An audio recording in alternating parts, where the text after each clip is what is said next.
Pagi tadi kami ahli-ahli parlimen ada menerima satu makluman daripada Yang Berhormat Timbalan Menteri Keuangan Datuk Seri Ahmad Mazlan, Ahli Parlimen Pontian, berkaitan dengan perubahan angka jumlah hasil selaras dengan langkah belanjawan 2024 pada dokumen tinjauan fiskal pada muka surat 231. Jadi dokumen tinjauan fiskal ini merupakan dokumen tinjauan fiskal dan muka surat 231 ini adalah muka surat terakhir.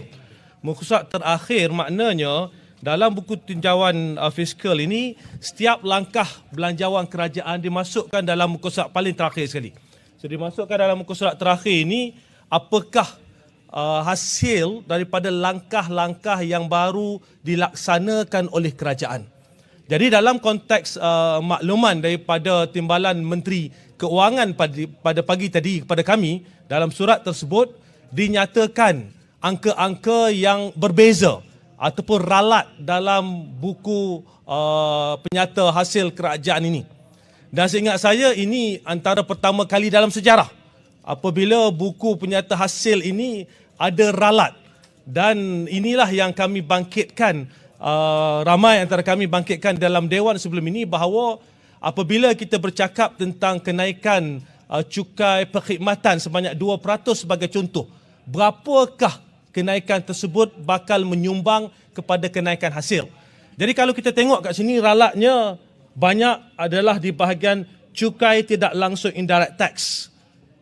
Asalnya dalam buku ini dinyatakan cukai tidak langsung atau indirect tax adalah sebanyak 623 juta sahaja. Ralat ini mengubah cukai ini daripada 623 juta kepada 4.698 bilion. Ini angka besar ya. Ini angka besar. Yang kedua, kita lihat bahawa duty excise dalam buku ini 523 juta, ya, ini komponen indirect tax tadi, duty excise 523 juta naik kepada 1.148 bilion. Dan yang paling kita lihat paling nyata sekali, apabila kenaikan cukai perkhidmatan sebanyak 2% ini baru nak diletakkan line item dalam buku ini. Sebelum ni tak ada pun kenaikan cukai perkhidmatan ni, tak disebut langsung. Dan sekarang ini cukai perkhidmatan kenaikannya akan menyumbang kepada 3.45 bilion. Jadi ini kita lihat bahawa jumlah tambahan hasil bersih daripada 484 juta jadi 4.559 bilion. 484 juta jadi 4.559 bilion. Jadi sebab itu kami ingin kerajaan menjelaskan, ya, ini kita bangkitkan, kita baru dapat pagi tadi, penting ini kerana apa? Kenapa SST yang dinaikkan cukai perkhidmatan itu sebanyak 3.45 bilion itu line itemnya baru ada? Adakah ini merupakan sesuatu yang cadangan yang hendak dilaksanakan last minute di saat-saat akhir ataupun perkara yang tidak dipertimbangkan sebelum itu? Jadi kita ingin supaya perkara sebegini disentuh dan diberi penjelasan rapi, kerana kita tahu track record pegawai-pegawai di Kementerian Keuangan menyediakan belanjawan ini mereka amat teliti. Namun kali ini kita lihat bahawa perbezaan hasil itu sendiri adalah amat besar, lebih 4 bilion ringgit.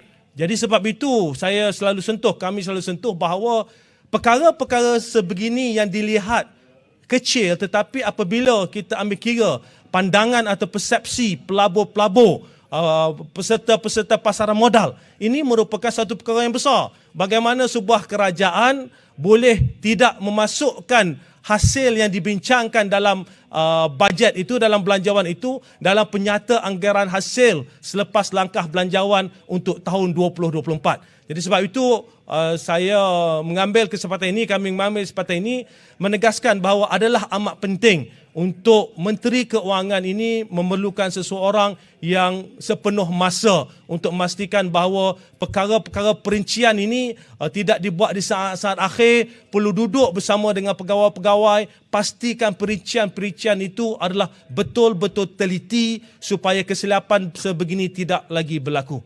Saya rasa itu saja. Terima kasih.